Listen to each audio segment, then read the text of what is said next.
Hello students, आज आप लोग को पाइथागोरस प्रमेय का प्रूफ बताना है और ये एग्जाम की व्यू से बहुत इम्पोर्टेंट है। आज तक कभी ऐसा नहीं हुआ है कि पाइथागोरस प्रमेय नहीं दिया हो, या अगर गलती से पाइथागोरस प्रमेय नहीं दिया हो तो उस पर आधारित क्वेश्चन नहीं दिया हो। ऐसा कभी नहीं हुआ। हमेशा या तो पाइथागोरस प्रमेय आता है या उस पर क्वेश्चन देता है बनाने के लिए। तो पाइथागोरस हम लोग बचपन से ही सुन रहे हैं, आज इसको प्रूफ करना है। बहुत ही इजी है, थोड़ा सा मन लगाना है। जो एक बार ज्यामिति में मन लगा देता है ना, उसके लिए ज्यामिति बहुत इजी हो जाता है। सबसे इजी विषय है ज्यामिति, बस थोड़ा सा मन लगाना है। तो देखिए पाइथागोरस प्रमेय कैसे प्रूफ करना है। देखिए पाइथागोरस प्रमेय आपके किताब का जो प्रमेय है, प्रमेय 6.8 है। ये आपके बुक का प्रमेय 6.8 है पाइथागोरस प्रमेय। एग्जाम में दो तरह से दे देता है क्वेश्चन। एक देगा कि पाइथागोरस प्रमेय को लिखकर सिद्ध करें, तो आपको ये चीज लिखना पड़ेगा। और दूसरा कि ये नहीं लिखता है परीक्षा में कि पाइथागोरस प्रमेय है, आपको समझना है कि पाइथागोरस प्रमेय है कि कौन प्रमेय है। तो देखिए पाइथागोरस प्रमेय है क्या। पाइथागोरस प्रमेय है कि एक समकोण त्रिभुज में, देखिए लिखा हुआ है, एक समकोण त्रिभुज में कर्ण का वर्ग अन्य दो भुजाओं के वर्गों के जोगफल के बराबर होता है। पाइथागोरस का पहला पहचान है कि उसमें समकोण त्रिभुज लिखा रहेगा। सिद्ध करने के लिए देगा कर्ण स्क्वायर जो है अन्य दो भुजाओं के स्क्वायर के जोगफल के बराबर है, ये सिद्ध करने के लिए देगा। तो पहले समकोण त्रिभुज दिया होगा तो आप समझ जाना कि ये पाइथागोरस प्रमेय है। कोई भी प्रमेय थ्योरम प्रूफ करना है तो सबसे पहले उससे संबंधित फिगर बनाना पड़ता है। 2 नंबर में क्या क्या चीज दिया है वो लिखना होता है। 3 नंबर में आपको क्या प्रूफ करना है वो लिखना होता है। चौथा नंबर में अगर रचना की जरूरत पड़ती है तो रचना करना पड़ता है, और नहीं तो उसके बाद प्रमाण शुरू किया जाता है, प्रूफ शुरू किया जाता है। तो यही चीज आपको समझना है। तो सबसे पहले एक समकोण त्रिभुज बनाएंगे। जब तक समकोण नहीं आएगा तब तक पाइथागोरस नहीं आएगा। इसलिए पाइथागोरस प्रमेय में एक समकोण त्रिभुज बनाइए, तब अपना बात स्टार्ट कीजिए। तो देखिए ये समकोण त्रिभुज है, बहुत ही इजी तरीके से आपको समझाऊंगा। और समकोण त्रिभुज है, यहाँ ए बी सी और ए यहाँ 90 डिग्री आपको बनाना है। पाइथागोरस प्रमेय में ये 90 डिग्री मस्ट है। अच्छा, फिगर बन गया। 1 नंबर में फिगर, 2 नंबर में गिवन क्या है दिया है, ये क्या दिया है ये लिखना है। ये देखिए तो दिया है कि एबीसी एक समकोण त्रिभुज है। देखिए समकोण त्रिभुज का बात कर रहा है और कर्ण का बात कर रहा है। तो इस त्रिभुज में क्या दिया है, तो एबीसी एक समकोण त्रिभुज है जिसमें कोण भी 90 दिया है और एसी उसका कर्ण है, ये बताना जरूरी है। समकोण त्रिभुज जब भी लिखो तो बताओ कि कौन सा कोण 90 डिग्री है। तो दिया है, में लिखेंगे समकोण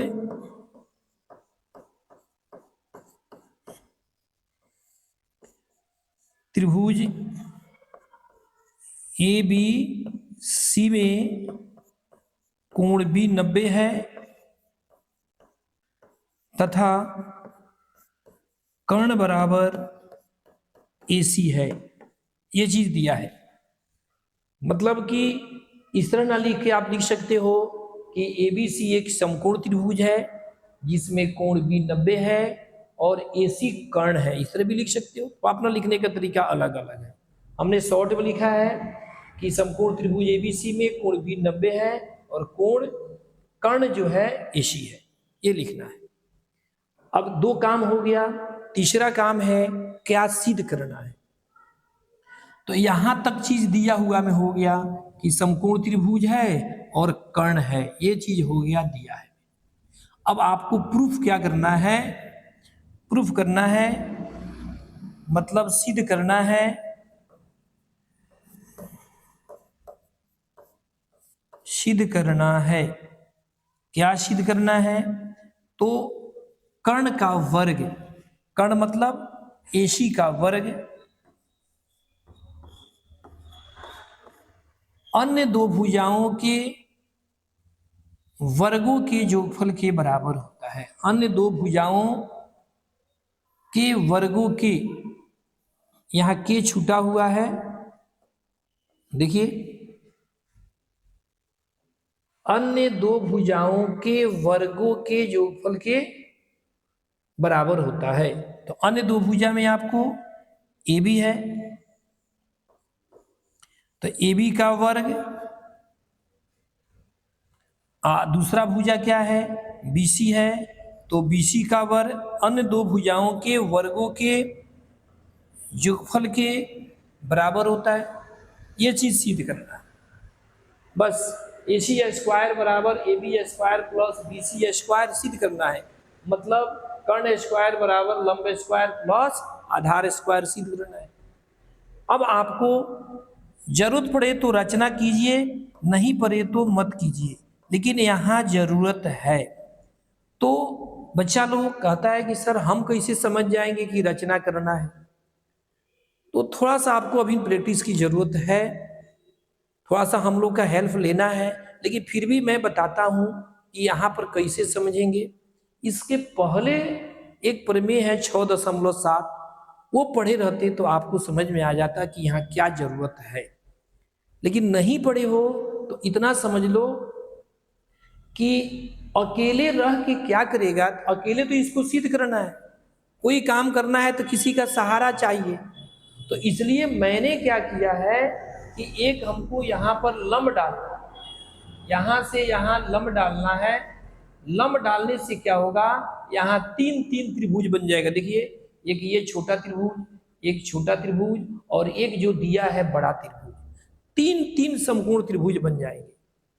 उससे क्या फायदा होगा कि आप एक छोटा त्रिभुज और एक बड़ा त्रिभुज को समरूप कीजिएगा और समरूप का फायदा उठाइएगा, तो आपका ये मकसद पूरा होगा। अकेले समकोण त्रिभुज रह के बात कुछ स्टार्ट ही नहीं होता। तो इसलिए आपको ये रचना करना पड़ेगा। ये पॉइंट थोड़ा सा आपको दिमाग में रखना पड़ेगा कि पाइथागोरस प्रमेय के लिए समकोण वाले शीर्ष से कर्ण पर लंब डाला जाता है। ये रचना आपको याद रखना पड़ेगा। कुछ कुछ चीज कहीं कहीं टॉपिक आपको ये रटना पड़ता है, इसलिए आप यहां से एक लंब डाल दीजिए, है ना। ये लंब है, ये रचना में आ जाएगा और इसका नाम मैं डी रख दिया इस बिंदु का। अब ये 90 डिग्री हो गया, ये भी 90 डिग्री हो गया, दोनों 90 हो गया। तो रचना में आपने क्या किया है, देखो BD, बी से डी जो है BD, देखो ये लंब का चिन्ह है, लंब AC खींचा या डाला, जो लिखना हो लिख दो, ये मैंने किया है। अब आपको प्रमाण देना है कि कैसे क्या करें। तो प्रमाण में आपको दो त्रिभुज को समरूप करना है, एक इस छोटा वाला और एक बड़ा वाला, फिर एक छोटा वाला और फिर बड़ा वाला, ये करना है।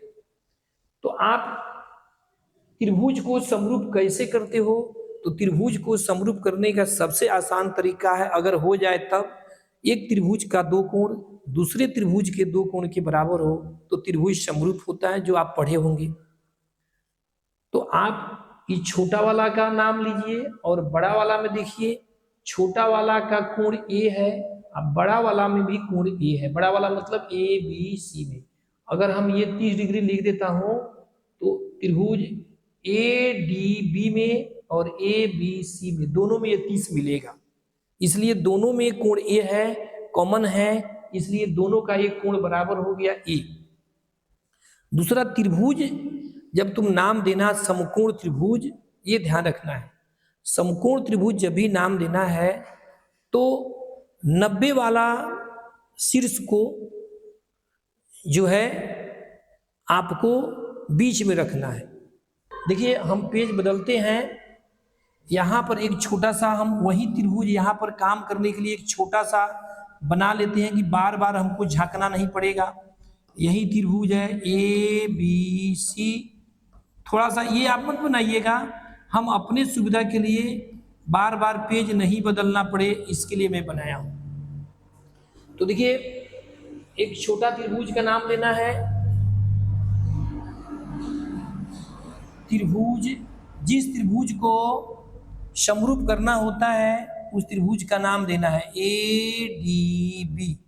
देखिए 90 वाला बीच में रखा हूँ और बड़ा त्रिभुज का नाम है त्रिभुज ए बी सी। बड़ा वाला में बी 90 है, इन दोनों को समरूप करना है। तो समरूप करना है तो बड़ा वाला में कोण ए है और छोटा वाला में भी कोण ए है। देखिए छोटा वाला का ये, बड़ा वाला का ये, दोनों बराबर है। किस रिश्ता से? तो उभयनिष्ठ है, कॉमन है। आप उभयनिष्ठ, ये उभयनिष्ठ है। और देखिए छोटा वाला त्रिभुज में कोण 90 डिग्री है और बड़ा वाला त्रिभुज में कोण भी 90 डिग्री है। तो छोटा वाला त्रिभुज का कोण ए डी बी 90 है और बड़ा वाला का कोण ए बी सी मतलब भी 90 है। तो इन दोनों त्रिभुज में 90 डिग्री आ गया तो ये दोनों कोण बराबर हो गया। अब एक त्रिभुज का दो कोण दूसरे त्रिभुज के दो कोण के बराबर है, इसलिए दोनों त्रिभुज क्या है? समरूप है। तो आप लिख सकते हो त्रिभुज ए डी बी समरूप है त्रिभुज ए बी सी के। ए समरूपता कसौटी से याद रखना है, समरूपता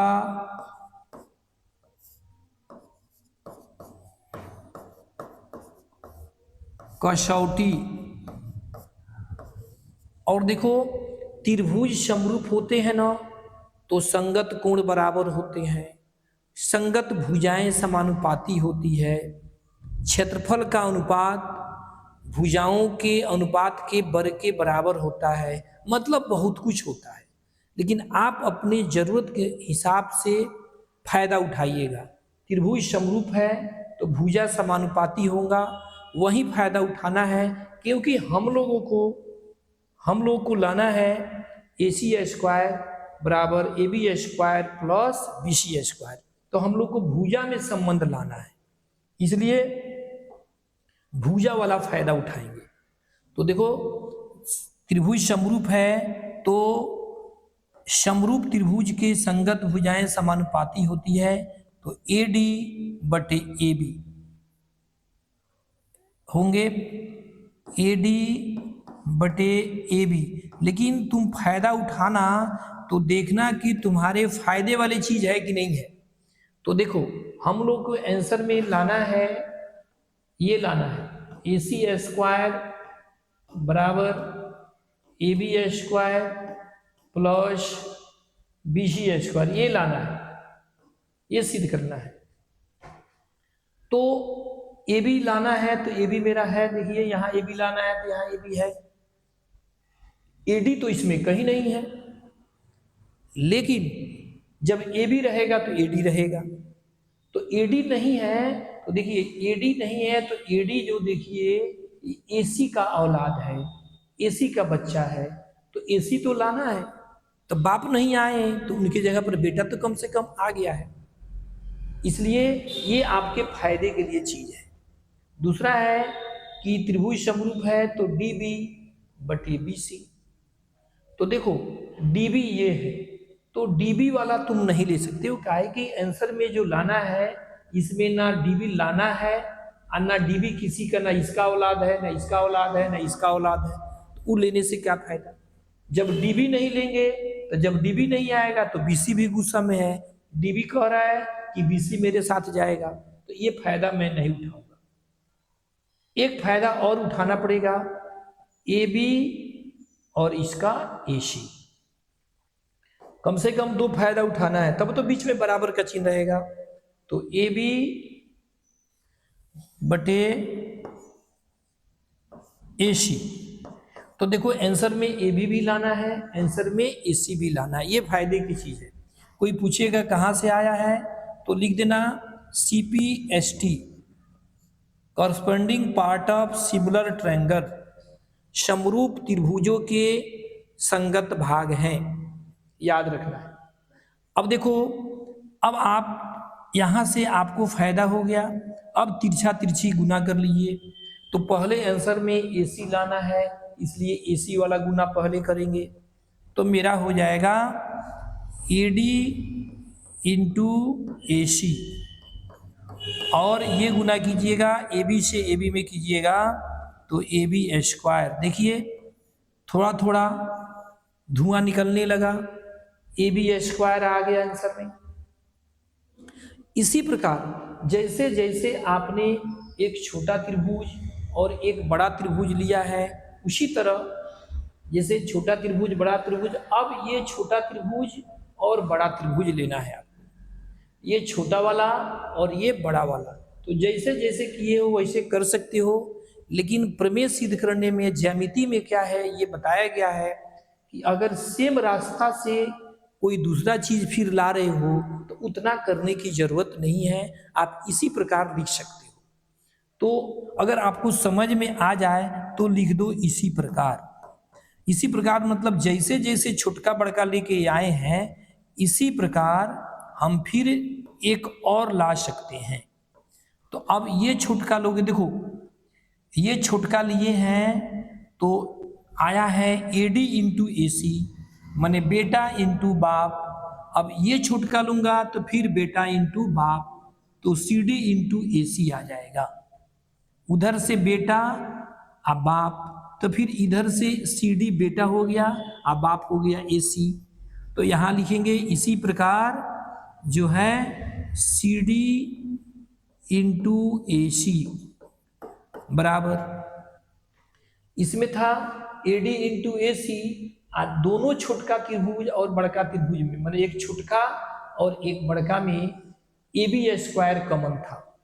देखिए AB स्क्वायर, देखिए AB स्क्वायर कहाँ से आया है, कॉमन के चलते छोटका में भी AB बड़का में भी AB, तो सेम टू सेम ये जब त्रिभुज लिए हैं तो इसका BC छोटका का अब बड़का का भी BC, तो इसमें BC स्क्वायर आ जाएगा। अगर आपको समझ में आए तो ठीक है, और नहीं तो ऐसे बनाइएगा। तो मेरे कहने से ज़्यादा दिमाग नहीं लगाना है, इजी है।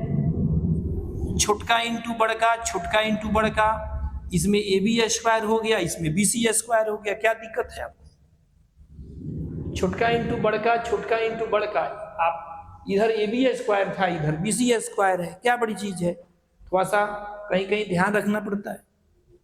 अब देखिए आपको आंसर में AC स्क्वायर बराबर AB square plus BC square लाना है।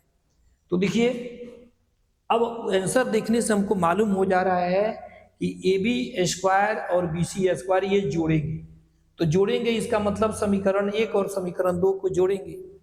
तो समीकरण 1 और 2 को जोड़िए, जोड़ने से आपका फायदा हो जाएगा। ये समीकरण 1 आप प्लस समीकरण 2, ये तो समीकरण के जोड़ में LHS में LHS जुड़ता है, RHS में RHS, तो AD into AC plus LHS में LHS CD इंटू AC, इधर हो जाएगा AB square plus BC square. देखिए दोनों में AC कॉमन हो जाएगा, तो कॉमन हो जाएगा तो यहाँ बचेगा AD और यहाँ बचेगा CD। मैथ पढ़ते हो तो इतना तो जरूर जानते हैं आप लोग। अब साफ जीरो तो नहीं होंगे आप लोग, ये कॉमन भी नहीं आता होगा। और देखिए फिगर में AD जोड़ CD, देखो ई छोटका बेटा एक ये छोटका बेटा, दोनों मिला के ये बड़का हो गया। एडी एडी और सीडी को जोड़ो तो एसी हो जाएगा। देखिए, तो आप यहाँ लिख सकते हो एसी इंटू एसी बराबर A B square plus B C square. अब देखिए, एसी से एसी में गुना करेंगे, एसी स्क्वायर हो जाएगा और A B square plus B C square हो गया। यही चीज़ आपको प्रूफ करना था, ये सिद्ध हो गया। पाइथागोरस प्रमेय आपका प्रूफ हो गया कि कर्ण का वर्ग शेष दो भुजाओं के वर्गों के योग के बराबर होता है। ये बड़ी चीज नहीं है, इसलिए आप इसको एक बार दो बार जब बना लोगे ना अपने मन से, एक बार मेरे वाला वीडियो देखो, फिर अपने से बनाओ, प्रॉब्लम होता है फिर वीडियो देखो, एक से दो बार बना लीजिएगा, क्लियर हो जाएगा। दूसरी बात, इसका विलोम भी है। परीक्षा में कभी पाइथागोरस प्रमेय कहता है, कभी इसका विलोम कहता है, इसलिए अब पाइथागोरस में बता दिया, आप इसको कंप्लीट कर लो। अब नेक्स्ट वीडियो में मैं इसका विलोम बताऊंगा, फिर आप इसको देखिएगा। इस तरह देखते देखते थोड़े थोड़े बूंदे बूंदे आपको ज्योमेट्री बहुत बढ़िया हो जाएगा। ठीक है, अब मैं आप लोगों से नेक्स्ट वीडियो में मिलता हूँ।